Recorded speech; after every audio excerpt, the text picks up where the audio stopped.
Welcome to Unseen. In the early 1900s, the Archer Home for the Elderly and Infirm was a respectable haven, nestled in the quiet town of Windsor, Connecticut.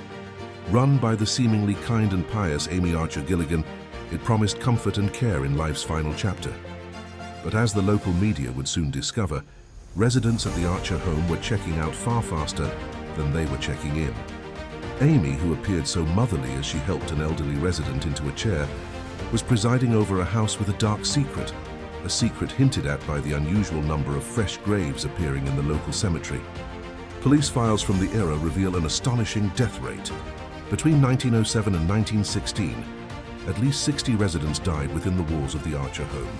Yet the first major red flag was a personal one. In 1914, Amy's new husband, the wealthy Michael Gilligan, died suddenly just 3 months after their wedding. In a will conveniently written on his deathbed, he left his entire fortune to Amy. This was not a one-time tragedy. It was the start of a chillingly simple pattern. Healthy residents would pay a large upfront fee, around $1,000, a significant sum at the time, for lifetime care. Weeks, sometimes just days later, they would die of what was vaguely described as stomach trouble. Before each death, Amy was often seen urging the resident to sign over their remaining assets or take out a new life insurance policy, with her named as the sole beneficiary. The scheme began to unravel with a man named Franklin Andrews. He was healthy when he arrived, but after paying his fee, he died suddenly. His sister, Nellie Pierce, grew suspicious and found letters he had written in his final days. In them, he expressed a growing fear of Amy, begging Nellie to come and get him. He was convinced that Amy was trying to poison him for his money.